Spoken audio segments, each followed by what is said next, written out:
Bien-aimé, j'aimerais t'interpeller sur une vérité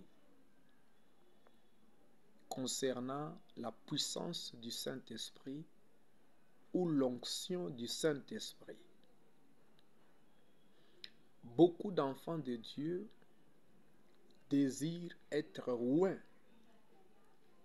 désirent être revêtus de la puissance du Saint-Esprit ou de l'onction. Mais il y a quelque chose qui leur échappe.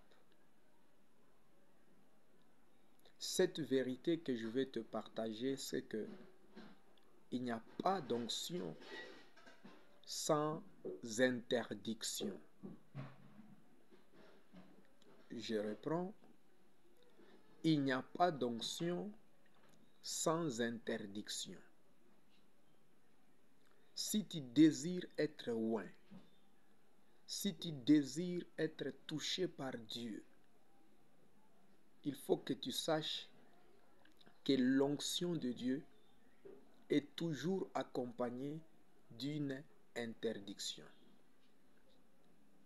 Samson était oint. Il avait une force surnaturelle, mais il avait aussi une interdiction. Il ne pouvait pas se faire raser. Ça, il faut que tu comprennes très bien, mon frère, ma soeur. Si vous regardez par exemple ce que Dieu a fait avec les enfants d'Israël, il les a délivrés de l'Égypte et les a donnés Canaan, un pays où coule le lait et le miel. Mais Dieu ne leur a pas donné seulement un pays où coule le lait et le miel, mais il leur a donné aussi les 10 commandements, les 10 instructions ou les 10 interdictions. C'est-à-dire que à chaque onction, il y a toujours une interdiction. Si vous regardez dans le Nouveau Testament, lorsque Jésus-Christ a envoyé ses disciples, il ne leur a pas envoyé main vide. Dans Matthieu chapitre 10, la Bible dit, il leur a donné l'autorité, le pouvoir. Il leur a donné l'onction, la capacité de chasser les démons, de guérir le malade. Mais aussi, il leur a donné des injonctions. N'entrez pas dans n'importe quelle maison.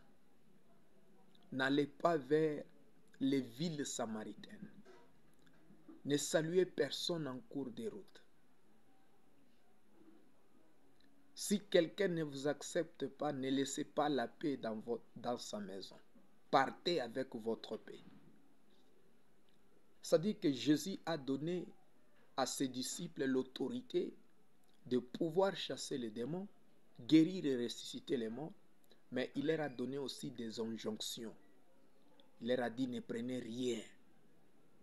Ne prenez pas l'argent, ne prenez pas l'or, ne prenez pas des habits d'échange. Mais toi, tu veux être rempli d'onction sans interdiction. Tu veux être oint et faire tout ce que tout le monde fait. Non, c'est inconcevable. Aujourd'hui, ceux qui prétendent être oints font du n'importe quoi. Au nom même de Dieu, non. Tu es oint, oui, nous acceptons. Mais comment dans ta vie il n'y a pas d'interdiction? Tu peux coucher avec des femmes d'autrui dans ton église. Tu peux escroquer les bien-aimés. Tu peux prendre l'argent de tout le monde et bouffer sans remords. Mais c'est inconcevable. Tu peux être invité dans n'importe quelle fête, à n'importe quel moment. Tu peux marcher avec n'importe qui. Non. L'onction de Dieu est accompagnée d'interdiction. C'est très important. Tu dois bien retenir cela. Que Dieu vous bénisse.